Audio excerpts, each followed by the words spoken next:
la persona que ha escrito eso pues sabe perfectamente quién ha sido. Tampoco rayonen el examen. El examen es un documento legal y muchos de ustedes han rayoneado todo lo que es el examen, han puesto rayas, han puesto signos de interrogación, han puesto en el pareo, por ejemplo, me han puesto síntomas, en este otro lado otras cosas. Entonces creo que ya no estamos en colegio. Les puedo aceptar a los niños de kinder que hagan todas esas cosas, pero ustedes no. Creo que ya somos personas adultas que nos entendemos, ¿no? Y siempre les hago esta recomendación antes de marcar el examen, de llevar sus respuestas. Lean siempre.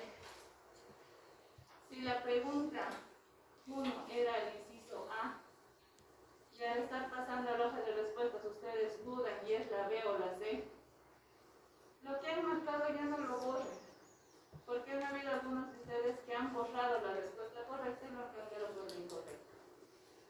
No, entonces, en ese sentido, aprendan, creo que se les ha dado el tiempo de 20 minutos, que era totalmente sencillo.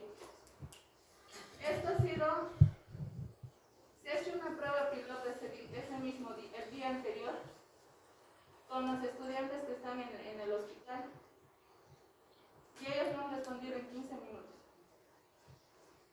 El examen no había dónde perderse, estaba todo en el libro, y pues ustedes tienen que aprender eso, a respetar. ¿Por qué les digo esto? Cuando ustedes van a hacer un posgrado, en el posgrado las indicaciones son claras y precisas. Anoche, por ejemplo, yo defendí mi tesis para el posgrado y la instrucción que me han dado fue la siguiente: usted tiene 30 minutos para defender su presentación. Termina o no termine su presentación, en 30 minutos se le corta, viene la ronda de preguntas. Entonces ahí yo no le puedo decir si me faltan 10 diapositivas más y me falta tiempo, yo no puedo decir sobre más o menos qué es o de qué se trata. ¿Alguien me puede decir qué conoce de la salmonelosis?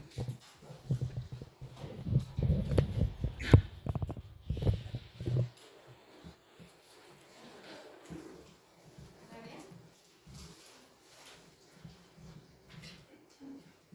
¿Una idea más o menos?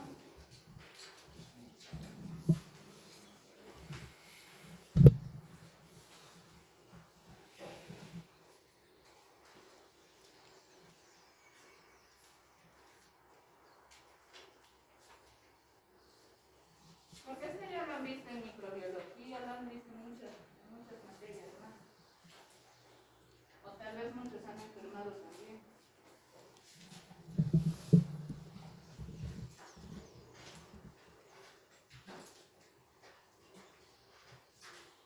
¿Nadie, ni por si acaso? Es una bacteria gram negativa, bacilo fermentador anaerobio. ¿Qué más? Es de la familia de los enterococos.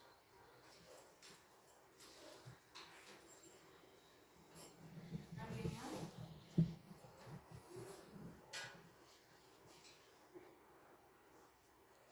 Se adquiere a través de alimentos contaminados. Ya, ¿qué más? Vamos, lo que se les venga a la cabeza, ya después vamos a ir.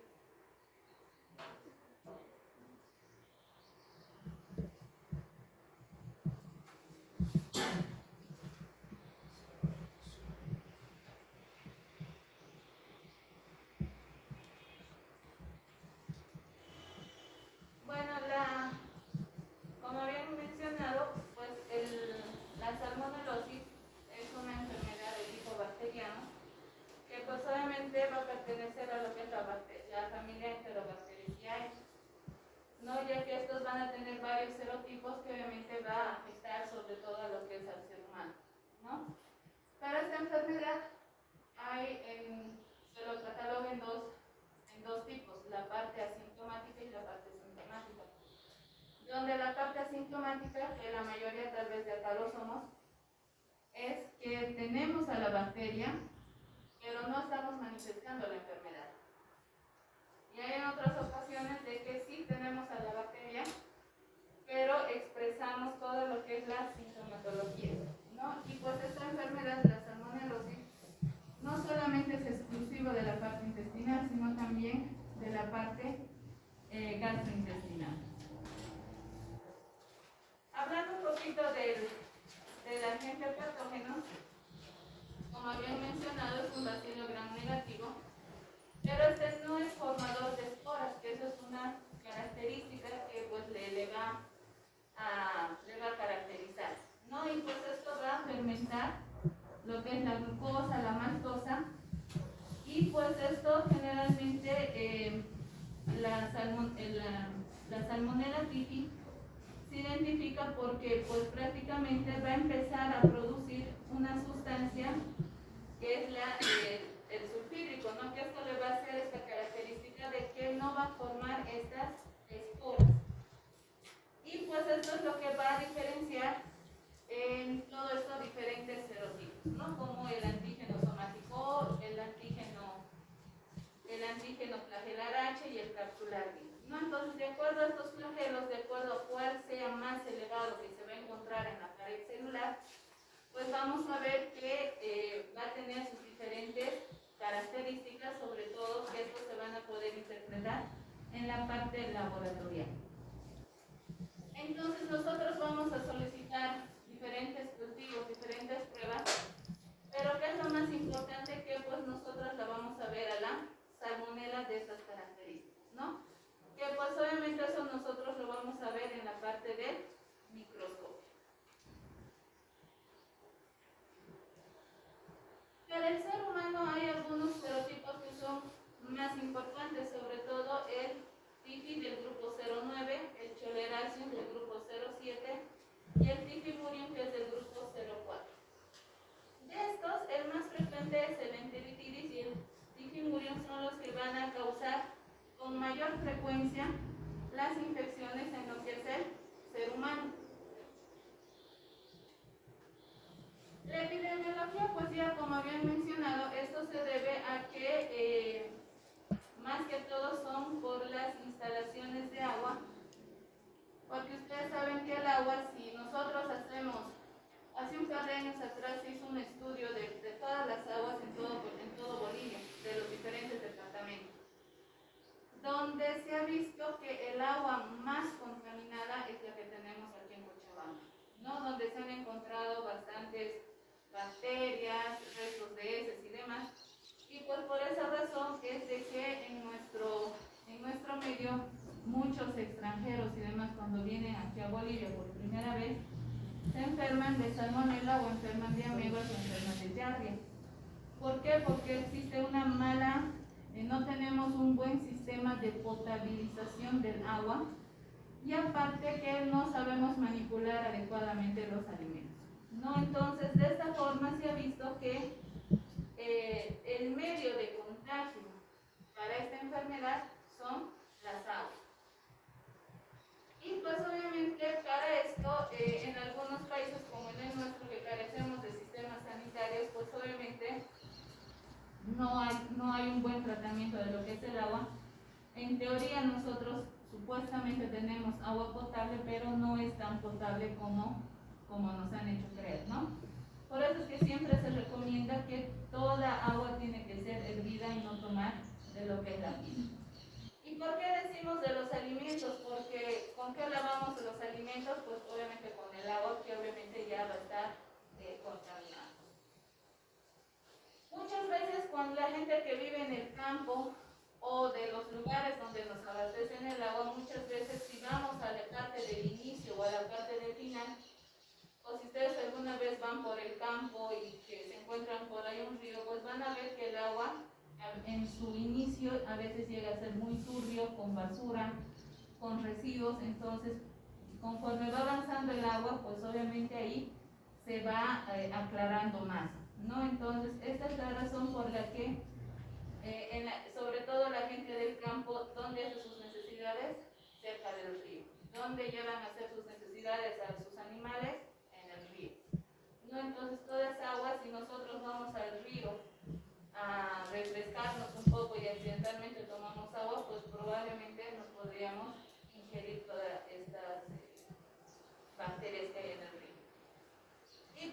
nosotros vemos los alimentos que nos ven así tan bonitos, tan apetecibles en el mercado, en los supermercados, si bien se ven de buen aspecto, que tienen que se los ve bien maduros y todo lo demás, pero si nosotros lo ponemos al microscopio, así sin lavar, sin nada, pues nos vamos a encontrar de que esa fruta o esa verdura está bastante contaminada, ¿no? Que tiene muchas bacterias y muchas otras cosas más, cada verdura, cada fruta. Entonces, por eso es muy importante que aprendamos a manejar la parte de los alimentos.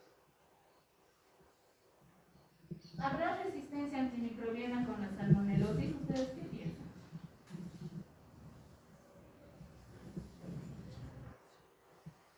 Pues se ha visto que sí, ¿no? Se ha visto que, como habíamos mencionado en la parte de los antibióticos,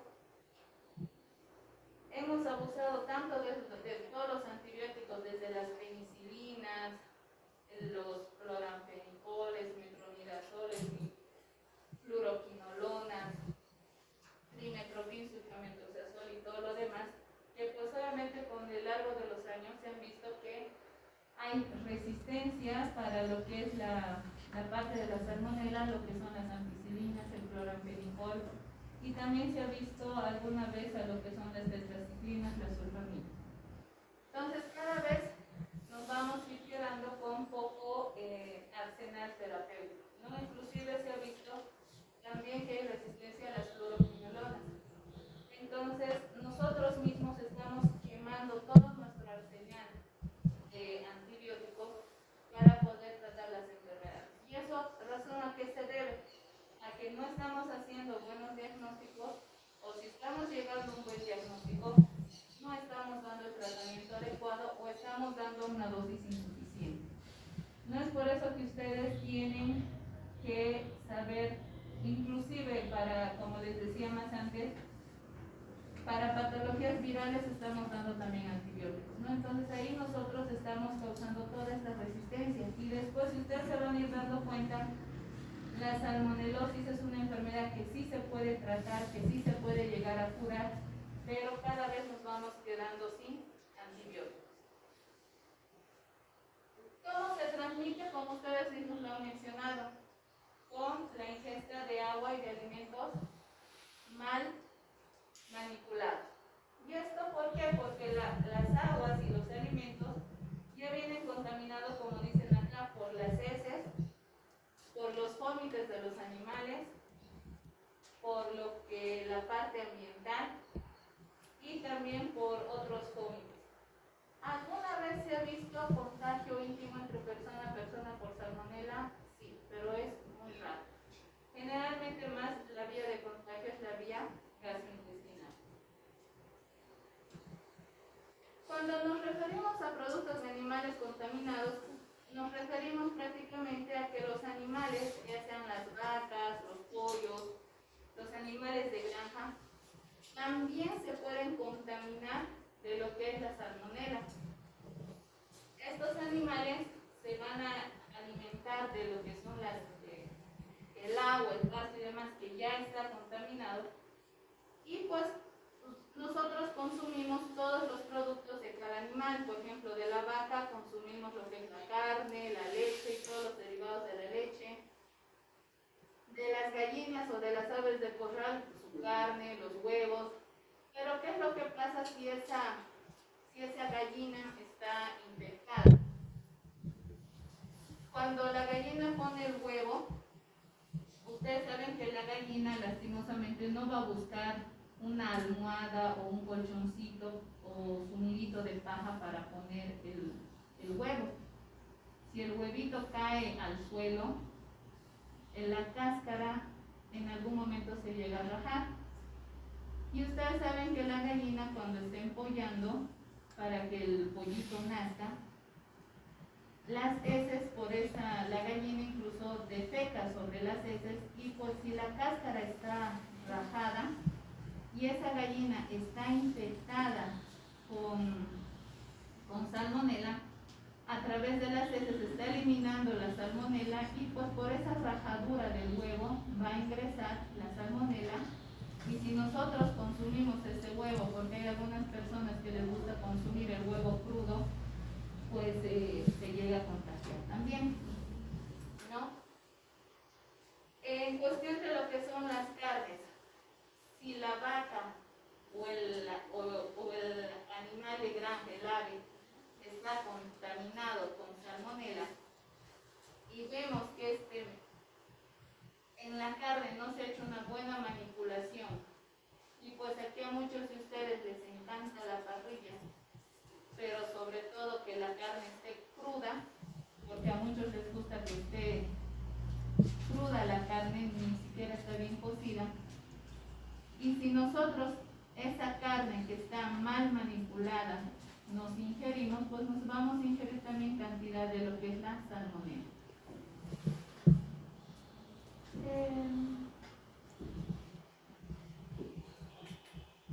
Entonces también las personas que se van a dedicar a lo que es el paneo, sobre todo en la parte de las aves que tienen que sacarle, una vez que sacrifican a la gallina, al gato, qué sé yo, al estar retirando lo que son las plumas, ustedes saben que se corre el riesgo de que esa persona que se dedica al paneo y a sacar las plumas y demás, ustedes saben que las personas que tal vez han debido ver a sus abuelitas o a sus papás inclusive sacrificar a un animal, y pues obviamente hay que sacar toda la pluma y todo, y esa pluma no es fácil de sacar, no cuesta, y pues obviamente ahí al estar retirando la pluma pues también esa persona se puede llegar a hacer una herida, y a través de esa herida pues también puede ingresar. Entonces todos estos para nosotros son factores de riesgo de las personas que pues se dedican a la crianza de los animales, y pues de esos animales que van a estar contaminados. Lastimosamente nosotros ni tampoco la parte sanitaria les hacen estudios a los animales para ver si están enfermos o no, sobre todo en la parte de la salmonela. Por eso es que es muy importante las personas que se van a dedicar al consumo, al trabajo de esto de la crianza de los animales, del paneo, que se maneje sobre todo la parte del lavado de manos, ¿no? Antes de que ellos ingresen a sacrificar al animal o hacer lo que tienen que hacer su trabajo, tienen que lavarse las manos, y después de que han cumplido su trabajo también tienen que lavarse las manos, porque ya habíamos dicho que las manos son el medio de transporte que nosotros vamos a llevar a los diferentes medios.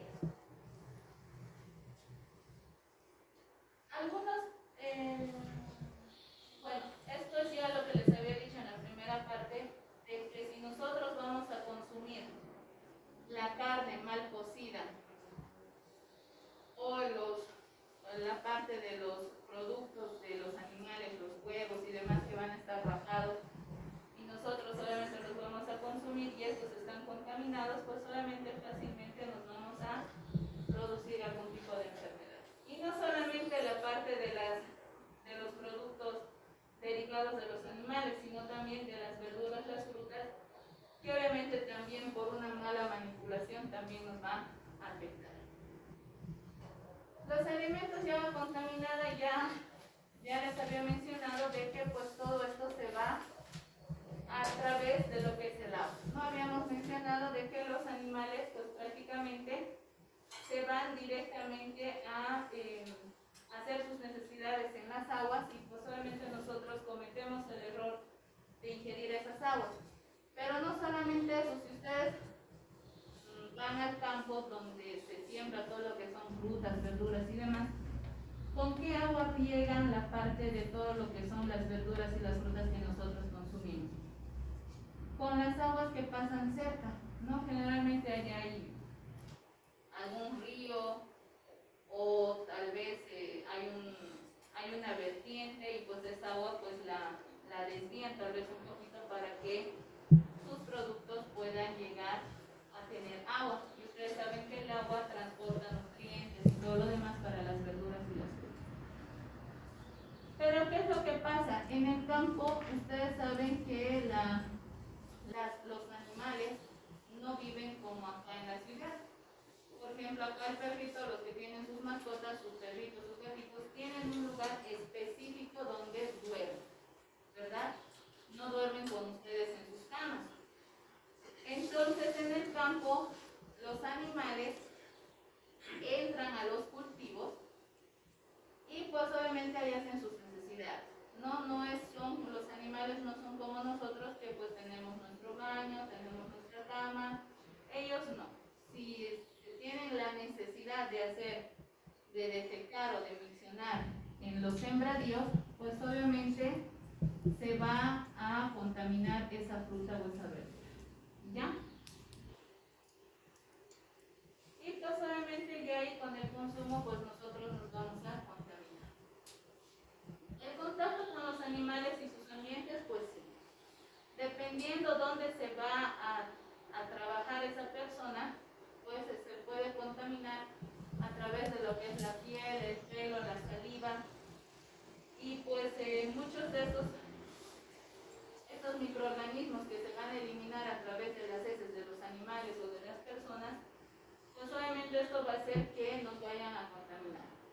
Muchos de nosotros tenemos perritos, gatitos, y pues no sabemos si nuestro perrito o nuestro gatito está infectado tal vez de la salmonela. Y pues tenemos que limpiar nosotros las heces, tenemos que bañarlos, manipularlos y demás. Entonces, al manipular las heces, al estar recogiendo, podemos accidentalmente agarrar las heces o rozar las heces con nuestra mano y pues con tantas cosas que a veces tenemos que hacer se nos olvida de lavarnos las manos y pues lastimosamente nuestro perrito, nuestro gatito había tenido salmonela y pues nosotros no nos hemos lavado las manos y hemos agarrado un alimento y pues ahí nos hemos contaminado. Nuestros perritos, nuestros gatitos a veces son tan cariñosos que cuando llegamos a nuestras casas, pues aparte de movernos la cola, mostrarnos la alegría y demás, nos empiezan a lamer. Pero los animales, si bien esa es su forma de mostrar su cariño, su alegría de que hemos llegado y todo lo demás, pues nuestros animalitos no solamente comen la comida que nosotros le damos, sino que muchas veces algunos animalitos comen sus propias heces, comen tal vez si hay pasto cerca por ahí, pues comen también el pasto y demás, y pues ahí también se van a contagiar. Entonces, a través de la saliva de nuestras mascotas, también nos pueden llegar a contaminar o nos pueden llegar a infectar.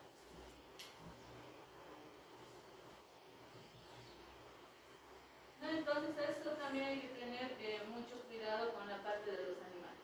¿No? Y como les decía, se ha documentado en una pequeña cantidad, sobre todo de las que ha habido un contacto entre personas que han habido la manipulación de lo que es las heces, sobre todo los que son aquí papás y mamás, y han tenido a sus pequeños, generalmente hasta los 2 años, pues hay que cambiarles los pañales.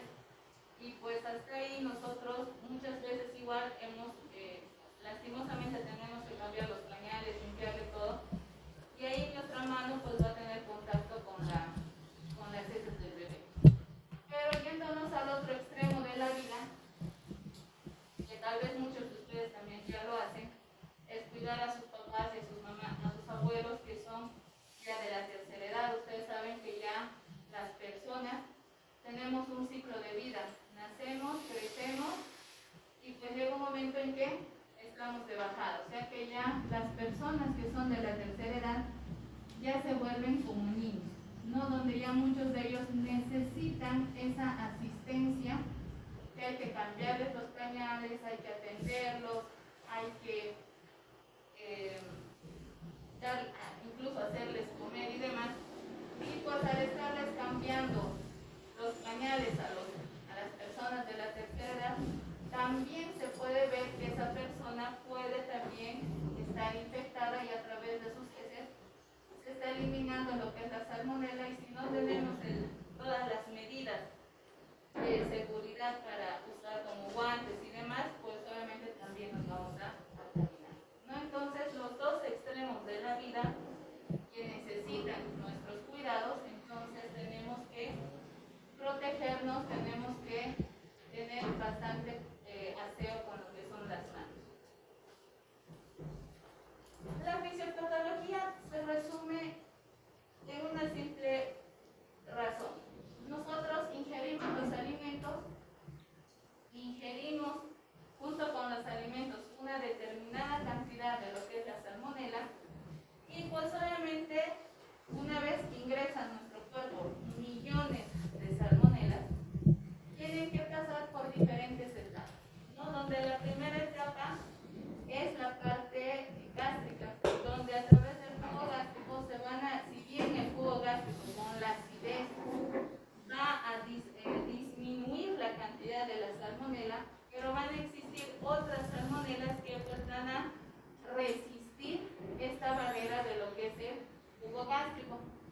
Y estas que van a resistir al tubo gástrico van a pasar a lo que es el intestino, y esto tiene una cierta predilección por lo que son las placas de Peyer, ¿no? La salmonela se va a ir a alojar a lo que son las placas de Peyer, en donde está el ilium, y ahí es donde van a buscar ese su hábitat. Ese es el objetivo de la salmonela, de llegar hasta el ilium, porque aquí en las placas de Peyer, a través de ellas van a poder ir a lo que son los ganglios linfáticos, y pues a través de los ganglios linfáticos, de los mesenterios y demás, se van a empezar a multiplicar intracelularmente, y esto va a ocasionar que se vaya a diseminar por todo el organismo.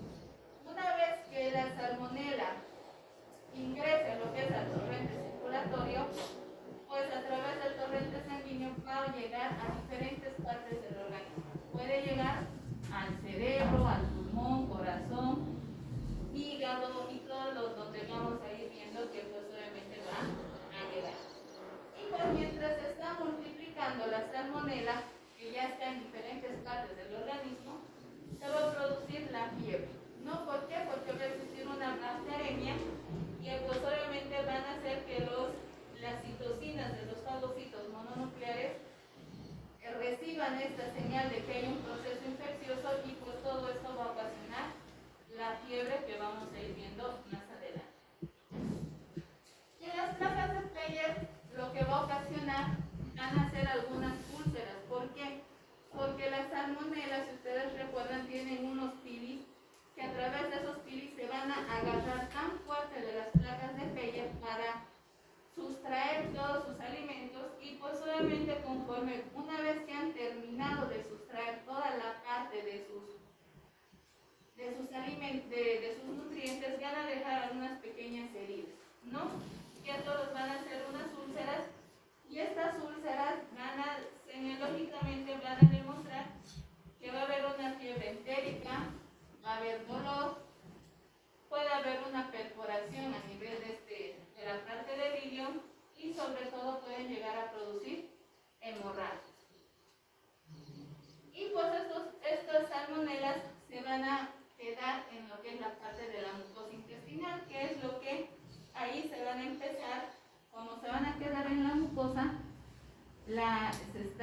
ahí se va a producir lo que es el fenómeno de las deposiciones líquicas. Entonces, por eso que la salmonela, aparte de que va a haber fiebre, va a haber dolor por estas pequeñas úlceras que va a ir ocasionando, pero también van a haber deposiciones porque van a actuar en la mucosa intestinal. Vamos a ver todas estas manifestaciones, y pues vamos a ver que primero el estado de portador asintomático es lo que la mayoría de nosotros estamos. ¿Esto qué significa? El ser portador significa que yo he ingerido una cantidad de salmonela, pero que no lo estoy manifestando clínicamente. O sea, no voy a tener ni fiebre, no voy a tener ni dolor, ni deposiciones líquidas, ni todo lo que implica la enfermedad. Entonces yo solamente soy, una vez que yo he ingerido todo eso, mi enfermedad se va a autolimitar, ya sea que porque tengo mi sistema inmunológico tal vez está muy bueno, o la carga viral que yo he adquirido, o mejor dicho, la carga bacteriana que tienen las salmonelas, no es tan adecuada para producirme una enfermedad. Entonces esta enfermedad se va a autolimitar, y pues yo me hago un estudio que generalmente los cultivos son los que nos van a ayudar a determinar lo que es la salmonelosis, y pues resulta que soy positivo. O sea que me ha salido que tengo en mi organismo salmonelosis positivo, pero que no estoy manifestando ninguna enfermedad. Esto me va a llevar a que mientras yo hago las deposiciones a través de las heces, pues voy a ir eliminando lo que es la salmonela. Y ahí es donde yo estoy diseminando, si ustedes quieren, la salmonelosis. Alguien tal vez se contagiará, pero también la salmonela no solamente se va a eliminar, sino que la salmonela va a buscar un medio para seguir subsistiendo, seguir permaneciendo en el organismo. ¿Y esto cómo lo va a hacer? Se va a alojar en las vías biliares. Y ya más adelante vamos a ver qué complicación va a traer en lo que son las vías biliares la salmonela. ¿No? Generalmente su lugar final en un estado de portador va a ser la vía biliar, que es lo que le va a importar a la salmonela. Entonces se ha visto un hemocultivo y pues donde se pueden ver de esta forma lo que son las salmonelas. En cambio, en el estado de enterocolitis, acá ya la situación cambia.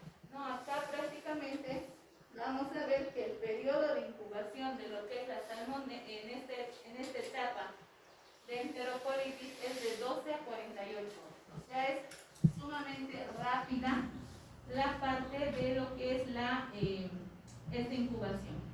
El inicio de la enfermedad va a ser súbito. Como pueden ver, solamente requiere de horas, por lo que acá va a causar un dolor abdominal de tipo súbito, de tipo cólico, y pues este paciente va a venir porque tiene deposiciones líquidas. ¿No? Y estas deposiciones líquidas tienen una pequeña característica, que son acuosas en una cantidad importante o pueden ser incluso en escasa cantidad. Y pues, ¿qué es lo más relevante acá? Que las heces van a tener presencia de moco. Entonces eso es muy importante que ustedes pregunten si es que van a estar en pediatría o en la parte de adultos todas estas características, porque todas las patologías que vamos a ver para todo este segundo parcial son patologías gastrointestinales y todas tienen la misma sintomatología y solamente hay pequeñas cosas que nos van a diferenciar. Y pues también acá las heces van a ser de tipo sanguinolentas en algunas ocasiones. No, entonces estos pacientes, ¿por qué van a venir? Tal vez no mucho por el dolor, sino más que todo porque estos pacientes hacen entre 20 a 30 deposiciones por día. Entonces, imagínense toda esa cantidad de deposiciones. Uno, que es molestoso ir a cada rato al baño, peor todavía si estamos en el trabajo. Segundo, la mucosa del intestino, del ano, pues ya está totalmente irritable, hay dolor. Y pues esto ya, aparte de eso, el paciente se está deshidratando, va a haber trastornos hidroelectrolíticos y demás. Y pues todo este periodo va a durar entre 5 a 7 días. Entonces el paciente va a ir por este dolor, pero también va a haber estas deposiciones y pues obviamente es lo que le va a causar toda esta molestia, que le va a obligar a este paciente a acudir al hospital. Muy rara vez va a haber náuseas y vómitos, ¿no? Fiebre sí va a haber. En esta etapa de la salmonelosis, la fiebre incluso puede alcanzar hasta 40 grados centígrados. Por eso es que también se llama fiebre tifoidea, ¿no? Porque incluso ha causado bastantes temperaturas altas. Y esta fiebre va a durar entre 2 a 3 días. Entonces el paciente va a estar con dolor, deposiciones líquidas y fiebre. Y en un par de días, en un periodo de días, pasando ya todo esto en unos 5 o 7 días, toda la sintomatología va a ir disminuyendo, va a ir mejorando. Pero esta enfermedad, esta etapa de la enterocolitis puede persistir hasta 14 días. Entonces es por eso que nosotros, el tratamiento que nosotros vamos a dar para la enterocolitis tiene que ser entre 7 a 14 días, dependiendo de cómo va a responder el paciente. En cambio, la fiebre entérica se va a caracterizar por qué. En el anterior habíamos dicho que la fiebre es autolimitada, o sea, va a durar 2 o 3 días y se va a ir la fiebre. En cambio, acá no, la fiebre va a ser prolongada. Ya, entonces, acá vamos a ver que los pacientes, al estar haciendo el examen físico, pues vamos a ver que estos pacientes llegan a tener una bradicardia descargas de latido. O sea que la frecuencia cardíaca baja. Estos pacientes, si nosotros revisamos, en la parte del vaso va a estar aumentado de tamaño. Y pues vamos a ver que también en esta etapa, si vemos la parte de los laboratorios, va a haber una leucopenia, o sea que los glóbulos bajos descienden. Y pues vamos a ver que muy rara vez es lo que se ve en la piel, unas manchas de color rosa, ¿no? Que esa es otra característica de esta etapa de la enfermedad. El periodo de incubación va a ir entre 5 a 21 días, más o menos en un periodo de 7 a 14 días, que es donde se va a empezar a manifestar la enfermedad. ¿Va a haber fiebre? Sí. Y también puede haber periodos de que el paciente puede llegar a tener tos, porque en estos casos vamos a ver que la salmonela puede llegar a lo que es el sistema respiratorio y producir lo que es el síndrome de Roller, y es por eso que se produce o se ocasiona lo que es la tos. Mientras se va a estar incubando, sí va a haber deposiciones líquidas. Y pues acá la fiebre va a ser la primera semana es donde se va a empezar a elevar. Entonces más o menos llega aquí entre 39.4 a 40 grados centígrados las altas térmicas. Y pues obviamente acá con todo lo que es la fiebre y demás, pues va a haber incluso trastornos a nivel neurológico, donde va a haber confusión, delirio, inclusive estos pacientes llegan a tener un cierto grado de psicosis, ¿no? Entonces es muy importante que pues obviamente podamos ver. A nivel de la piel, ¿qué es lo que vamos a encontrar? Va a haber lo que son lesiones maculopapulosas, habíamos dicho un color rosado, pues acá ya se lo ve de color rosa salmón, o inclusive puede llegar a ser pálido, pero no se llega a ver, es muy difícil y pues obviamente no es algo patognomónico de la enfermedad. La salmonela va a dejar algunas lesiones en sacabocado, ¿no? Entonces, ¿dónde vamos a ver que estas lesiones en estos sacabocados nosotros vamos a poder tomar una muestra de cultivo y pues obviamente lo vamos a llevar a hacer analizar y pues en esta muestra que hemos tomado de estas lesiones vamos a poder aislar a lo que es la salmonela. En esta etapa también habíamos dicho esplenomegalia, pero también van a empezar a llegar a migrar a lo que es el hígado y pues obviamente va a producir una hepatomegalia también. La neutropenia va a ser muy importante, esto es algo que nos va a caracterizar. Generalmente los neutrófilos llegan a descender inclusive hasta un 20% de su totalidad. Aquí, ¿cuáles van a ser las complicaciones? ¿Por qué es tan importante que ustedes sepan diagnosticar y demás? Acá, como hemos dicho que la salmonela da lo que son las placas de Peyer a nivel de lo que es el ilion, habíamos mencionado en la fisiopatología de que se puede llegar a producir úlceras y estas úlceras pueden llegar a producir una perforación a nivel de lo que es el ilion. Entonces, estos pacientes van a comenzar con un dolor abdominal de inicio súbito. ¿Por qué? Porque el intestino se ha perforado. Entonces, esta perforación, todo el contenido que estaba todo lo que es el contenido alimentario que se va a producir ya en la parte final del intestino, va a pasar a lo que es el peritoneal y va a empezar a producir irritación peritoneal. Y esto es lo que le va a ocasionar ese dolor de inicio súbito al paciente, ¿no? Entonces, cuando hay la salmonela, no es, si bien es una enfermedad que les digo que se puede tratar, pero hay que estar atentos con las complicaciones. Y una de ellas es la perforación intestinal. Otro que puede ser también porque se ha necrosado esa placa de Peyer y pues también está produciendo toda esta sintomatología. Aquí, ¿qué es lo que nosotros tenemos que hacer? El paciente estaba respondiendo bien al tratamiento, pero resulta de que de la noche a la mañana presentó un dolor intenso, signos de irritación peritoneal, y pues nosotros en ese momento tenemos que pedir valoración posible, ¿no? Y el cirujano pues obviamente tendrá que ingresar a hacer el tratamiento quirúrgico correspondiente, ¿no? Ya verá si solamente hará alguna rabia o tomará la decisión de hacer una resección intestinal, pues eso ya se lo dejamos a los cirujanos para que ellos tomen la conducta adecuada para lo que es el paciente. Entonces hay que tener mucho cuidado con lo que son las complicaciones. Y esta fiebre entérica, pues al finalizar ya más o menos 4 semanas que va a durar, pues ya, ya el paciente, pues nosotros ya lo vamos a empezar el paciente ya se va a sentir mejor y pues obviamente ya lo hemos curado. Pero no solamente la perforación es lo que nos va a importar, sino también habíamos dicho que a través del torrente circulatorio esto va a ocasionar va a ir a diferentes partes.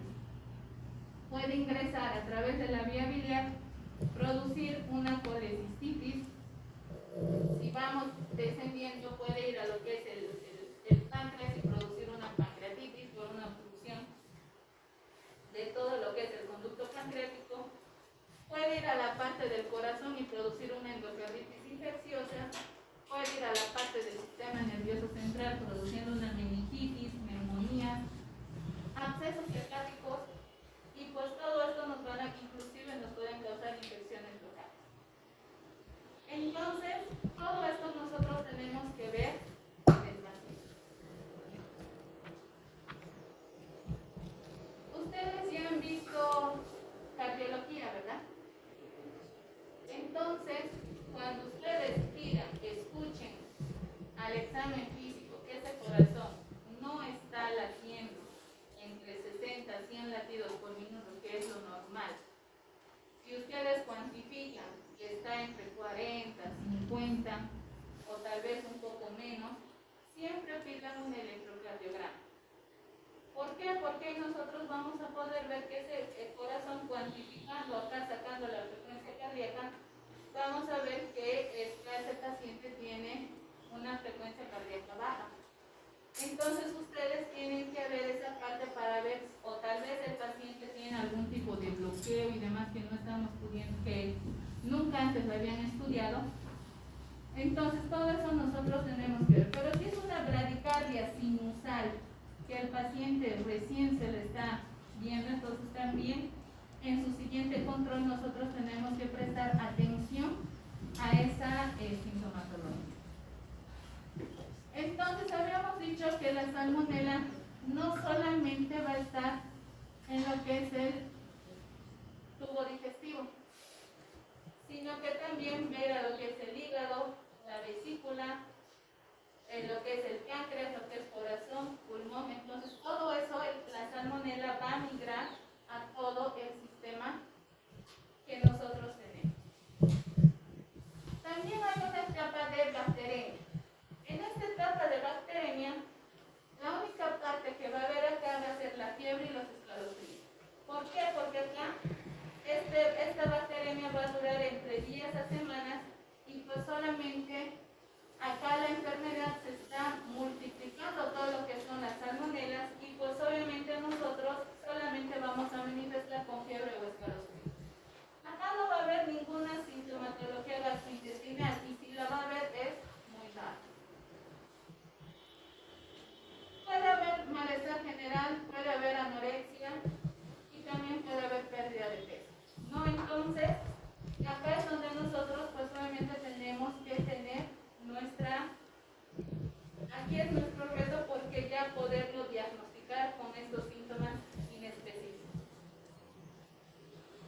En esta parte de acá de la bacteremia, vamos a ver que inclusive pueden haber que se pueden ir no solamente a la parte gastrointestinal, sino que también va a ir a la parte del hueso, va a ir a la parte ocasionando incluso lo que son aneurismas, va a ir a lo que es el pericardio, a lo que son los espacios pleurales. Entonces todo esto vamos a ver que los cocultivos nos va a salir negativo.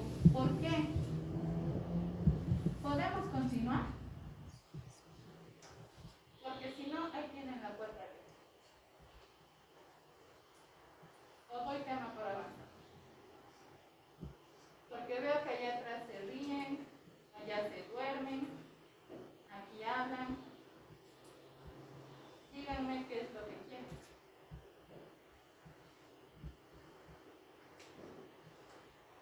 Si solo han venido por la asistencia, ahí tienen la puerta.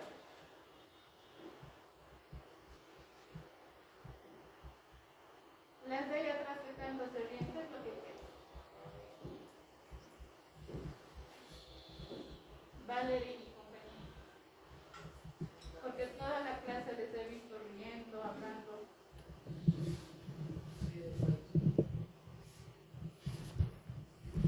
Allá que su compañero se duerme, recién despierta.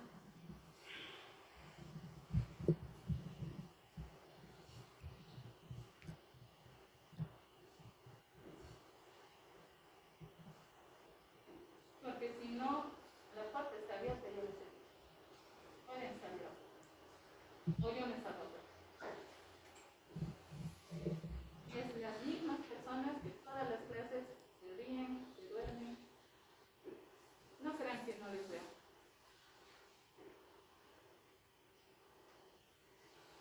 Así que ustedes deciden qué es lo que vamos a hacer.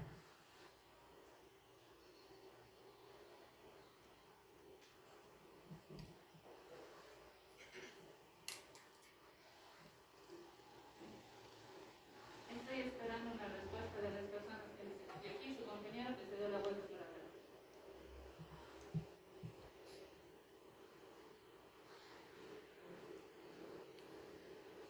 Todas las clases es lo mismo.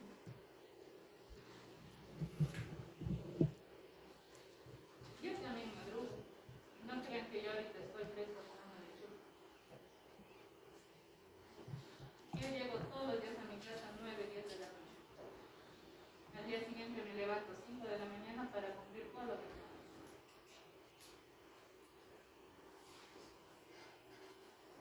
Y no me levanto de lunes a sábado, me levanto de lunes a domingo. Así que chicos, decidan qué es lo que vamos a hacer.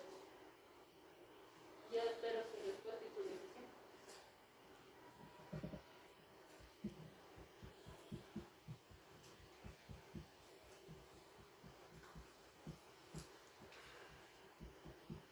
Porque si han venido por la asistencia y a dormir, pues contesten presente y salgan. Si han venido a reír, a hablar, tienen la puerta abierta. Así que estoy esperando sus respuestas. O yo me voy o ustedes van a casa.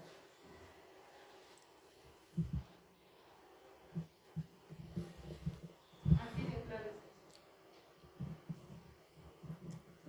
Estoy esperando de las dos de atrás su respuesta. ¿Qué es lo que vamos a hacer? ¿O es tan interesante lo que ustedes están hablando y se están viendo? A ver, o si no cuenten, no sé qué se están viendo.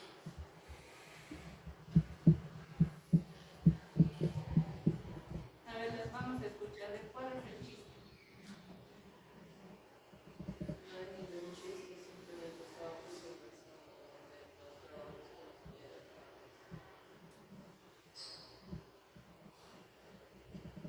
Pero él está desde el principio de la clase hablando, riendo. ¿Saben qué es lo que me hacen pensar? A mí me gustaría que ustedes estén aquí en mi lugar y que yo me ponga ahí atrás a reír, a dormir, a charlar. Da la impresión de que se están, a mí me da la impresión de que se hacen la burla de mí. Cuando una persona, ya les he explicado al principio de la clase, está adelante explicando un tema y que se vea que están cuchicheando, que están riendo, da la impresión de que se estuvieran riendo de la persona que está exponiendo o tal vez de sus mismos compañeros. Si eso no les han enseñado en sus casas, yo lo siento mucho. Yo ya les he dicho, educación no les voy a enseñar. A mí mis papás me han enseñado muy claro que cuando una persona habla, el otro se calla, el otro escucha, por respeto. Entonces, no es la primera vez, Valeria. Siempre te he visto riendo, con mis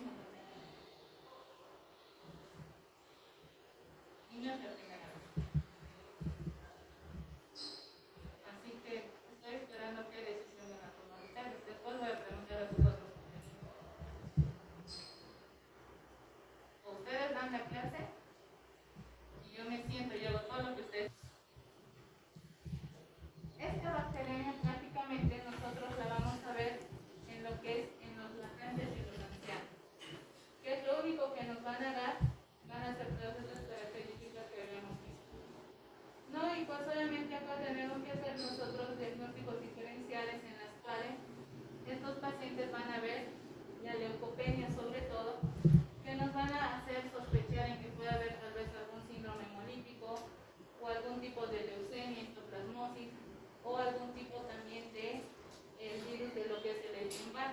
Entonces todo esto nosotros tenemos que tener como el diagnóstico diferencial. ¿Cómo vamos a hacer el diagnóstico? El diagnóstico, si bien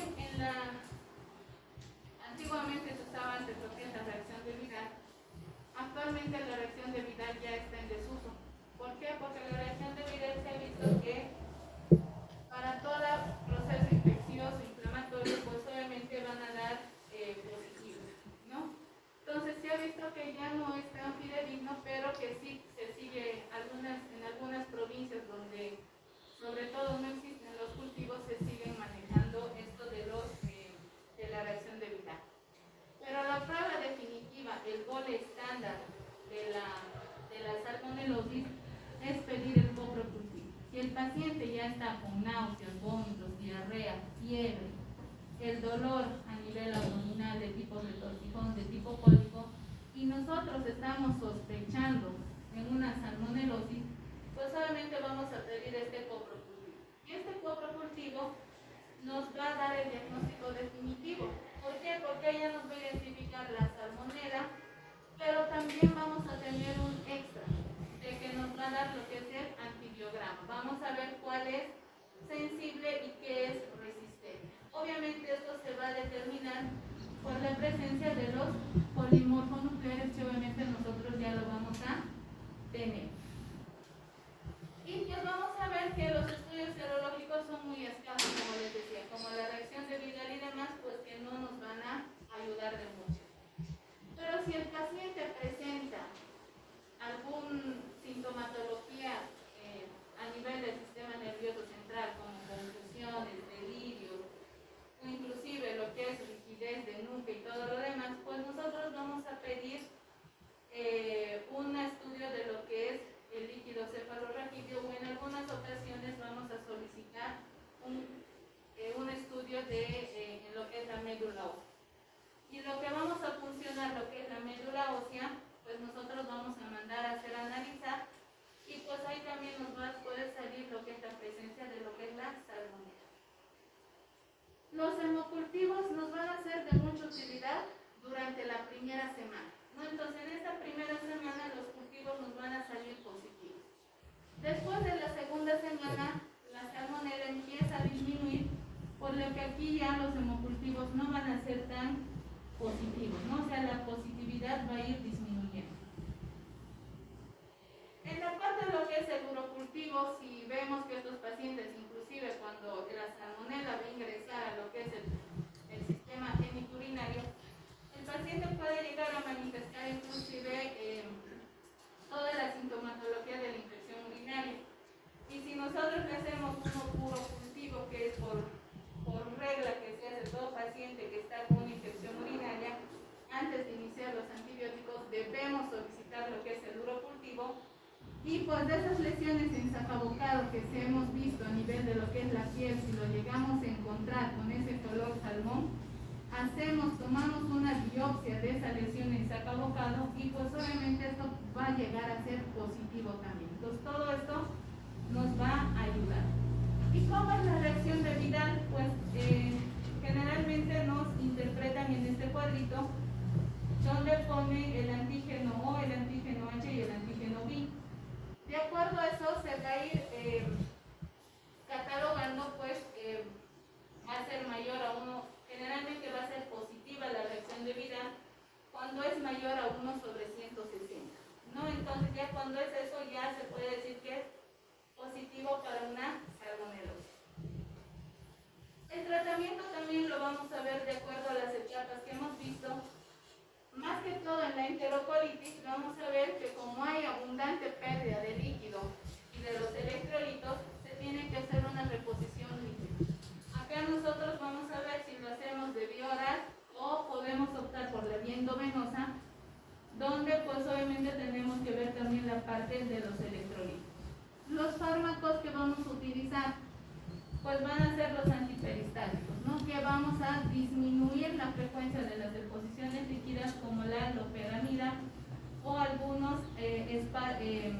antiespasmódicos, pues obviamente para aliviar los dolores cólicos que estos pacientes van a tener.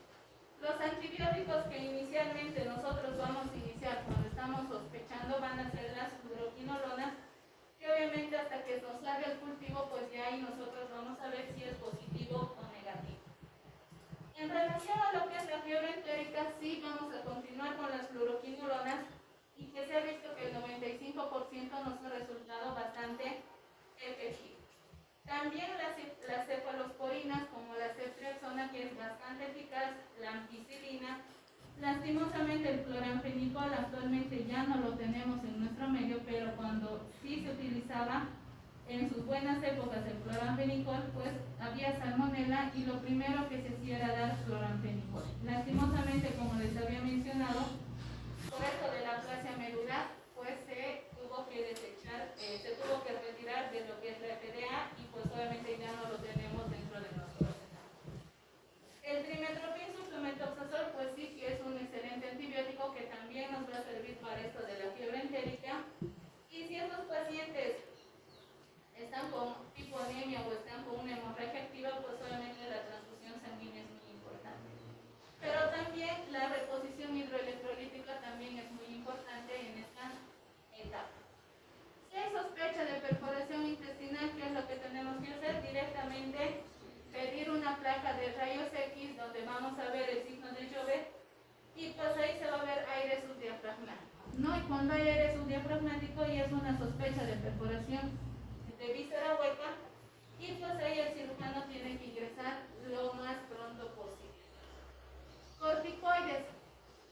Al igual que en la que es la sepsis está un poco controvertido el uso de los corticoides.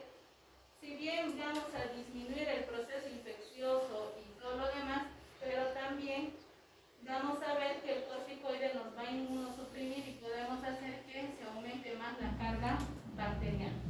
Y si llegamos a utilizar corticoides, pues el de preferencia igual de elección es la dexametasona, que inicialmente se va a empezar a una dosis de 3 miligramos por kilogramo de peso y después hay que ir bajando progresivamente cada 48-72 horas hasta lograr descontinuar. En la bacteremia, pues igual, vamos a seguir utilizando lo que son las cefalosporinas, las fluoroquinolonas y pues obviamente acá los antibióticos vamos a prolongar hasta 7 a 14 días por el tiempo que va a durar este periodo de bacteremia. Y si es que se van a localizar en lo que es en los huesos, articulaciones y demás, pues acá ya tenemos que utilizar los antibióticos por 6 semanas o el tiempo que requiera el paciente. En el caso de los portadores, generalmente no necesitan un tratamiento, ¿no? Salvo que estos pacientes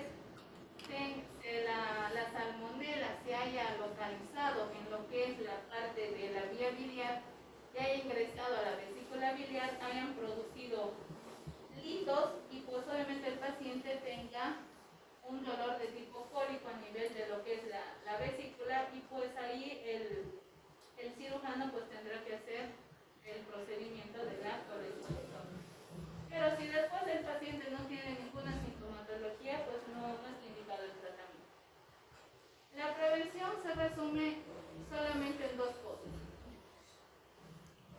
Ver la parte de donde nosotros nos estamos abasteciendo de agua, siempre hacer hervir el agua, hacer cocer bien la carne, hacer cocer bien todos los derivados de la vaca, de las aves de corral.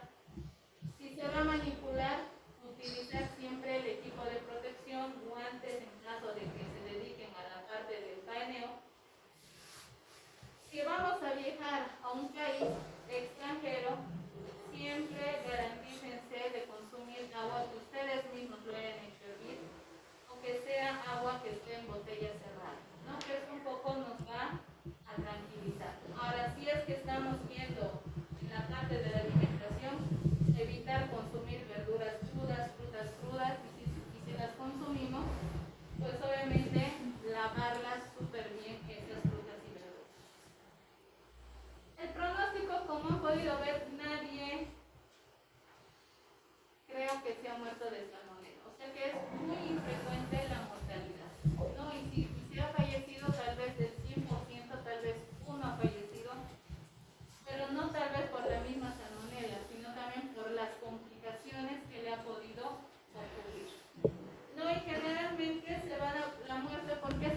reproducir porque la deshidratación y los trastornos hidroelectrolíticos en los dos extremos de la vida ha sido tan fuerte que pues obviamente estos pacientes no han alcanzado a hacer todas las reposiciones que se tenían que hacer.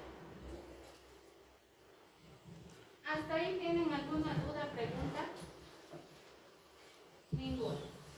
Vamos a ver este tema más que es la brucelosis, que se van a dar cuenta que es similar a lo que es la salmonela.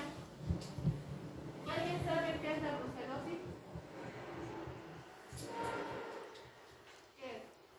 Es una enfermedad bacteriana que puede ser contagiada a través de mamíferos domésticos, silvestres y marinos. También es conocida como la fiebre de Malta, fiebre ambulante o enfermedad de Bern o enfermedad del Mediterráneo. Por una bacteria gram negativa que pertenece a la familia de los rizoviales y es de crecimiento lento, no posee cápsula ni forma espora. ¿Otra persona?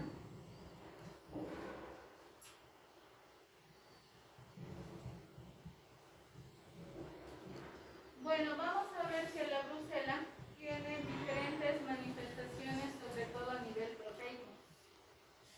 Y pues esto se va a transmitir a través de algunos animales que obviamente nos van a contagiar a nosotros, sobre todo la parte de los animales domésticos.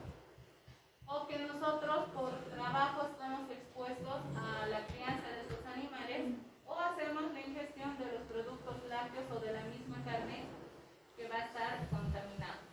Y pues vamos a ver que el agente patógeno son unos protobacilos gram positivos que van a ser de crecimiento lento y pues obviamente son inmóviles, no encapsulados, pero estos son aferógenos. Y tenemos 4 tipos: la brucelosis, la brucela abortus, la suis, la melitensis y la canis. Estos 4 son los que nos van a afectar más a nosotros por todas las características que vamos a ir viendo. ¿Cuál es la característica de la brucela abortus? Esta brucela abortus generalmente va a tener su reservorio en lo que es el ganado vacuno. Estamos hablando de todo lo que son las vacas y todo lo demás. Y pues esto se asocia, es una enfermedad tipo esporádico, o sea, va a venir y se va a ir. Es muy infrecuente las complicaciones y lo más importante, no es discapacitante. O sea que la persona que enferme con la brucela abortus va a sanar y no va a tener ninguna complicación o no va a tener ninguna secuela. En cambio, la brucela suis, vamos a ver que acá el contacto está con los cerdos. No, y esto se va a asociar, sobre todo va a tener lesiones supurativas y de tipo destructivas. ¿No? Entonces acá esta enfermedad de la brucela suis va a tener un curso muy prolongado, ¿no? Como vamos a ver más adelante. En cambio, la melitensis es aquella que tal vez nosotros no lo vamos a llegar a ver, o tal vez sí. Acá vamos a ver que el reservorio son los carneros, las cabras y los camellos. Pues aquí camellos no tenemos, pero sí tenemos cabras, ¿no? Entonces, las personas que se van a dedicar a la crianza de estos animales, pues acá la enfermedad ya es de tipo aguda, va a ser una característica grave y van a tener complicaciones que son de tipo discapacitantes. En cambio, la brucela canis, que es donde todos vamos a tener. ¿Por qué? Porque esto se debe al consumo, como dice canis, porque vamos a estar en contacto con los canis, los perritos, nuestras mascotas. No, entonces acá el comienzo es insidioso, va a haber una recidiva, o sea que cada vez nos vamos a curar, otra vez nos vamos a enfermar, nos vamos a curar, otra vez nos vamos a enfermar, entonces esto ya va a ser algo crónico, no va a ser ya algo agudo que vamos a ver. Entonces, estas son las diferentes brucelas: la brucela abortus, la brucela suis, la brucela melitensis y la brucela canis. Entonces, cada una, como pueden ver, tiene sus diferentes características. haciendo un pequeño resumen de lo que es la parte clínica, vamos a ver que la brucelosis se lo va a clasificar en una etapa subclínica, en una etapa aguda y subaguda, en una etapa circunscrita, en una etapa recidivante y en una etapa crónica. Donde vamos a ver que en la subclínica la duración de la sintomatología antes del diagnóstico no va a haber. Pero los síntomas acá en esta etapa subclínica es asintomático, o sea que estaríamos hablando de una etapa de portador. Y pues acá los cultivos, la serología va a ser positivo, pero el cultivo nos va a ser bajo, o sea que va a ser difícil aislarla la brucela en esta etapa. En cambio, en la parte aguda y subaguda, antes de hacer el diagnóstico, el paciente va a tener hasta 2 o 3 meses de algún tipo de sintomatología, inclusive puede llegar hasta 1 año de estar incubando toda esta a la brucela. ¿Y cuáles van a ser los síntomas en esta etapa aguda y subaguda? Pues acá el paciente va a tener malestar general, va a tener fatiga, sudoración, cefalea, anorexia, artralgias, fiebre, esplenomegalia, linfadenopatía, hepatomegalia. Si se dan cuenta, con toda esa sintomatología que el paciente va a tener, nosotros podemos pensar en muchas cosas. Desde una migraña, desde tal vez el paciente puede tener algún tipo de artritis reumatoidea. Entonces la clínica no es tan fidedigno acá, pero sí, si estamos viviendo en un país donde es endémico, pues solamente tenemos que sospechar.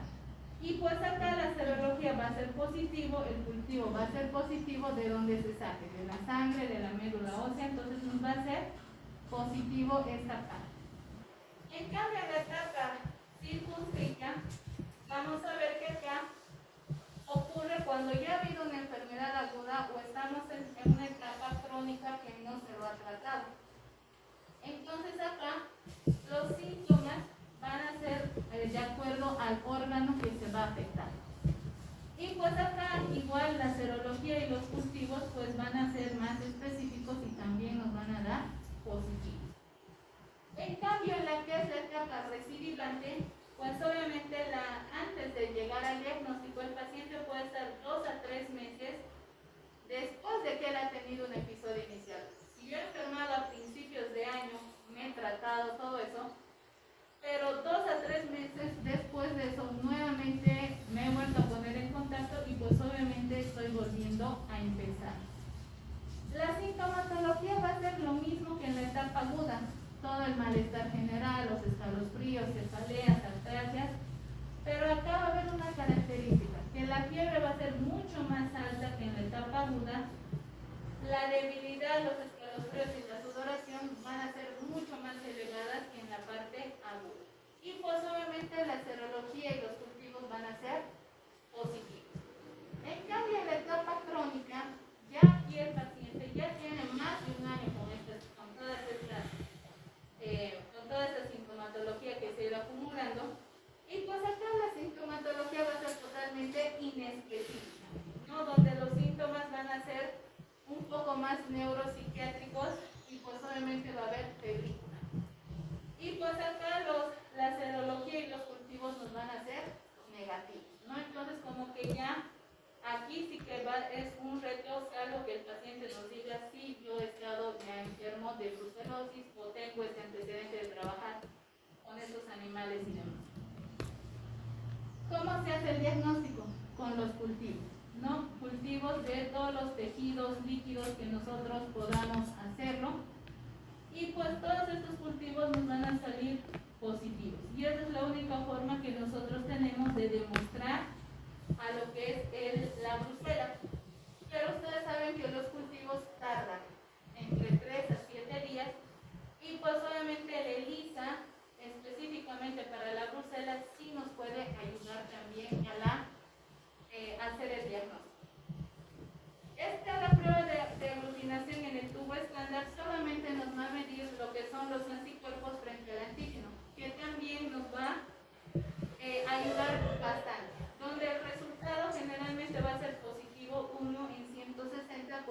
nosotros ya tenemos que sospechar. Otras pruebas, las ELISA, los PCRs, las reacciones en cadena de polimerasa, también nos van a ayudar, ya que estas pruebas pues solamente son que tienen más tecnología, si ustedes quieren, donde se puede determinar con mayor afinidad la parte de lo que es la brucela. En lo que es el tratamiento, pues obviamente sí se va a requerir tratamiento antibiótico y pues los que tenemos de elección viene a ser lo que es la doxiciclina, que se lo va a dar por 45 días. Asociado a lo que es la gentamicina, pero solamente por 5 a 7 días. ¿Por qué se da en ese caso la gentamicina? ¿Por qué yo no puedo dar por 45 días también la gentamicina?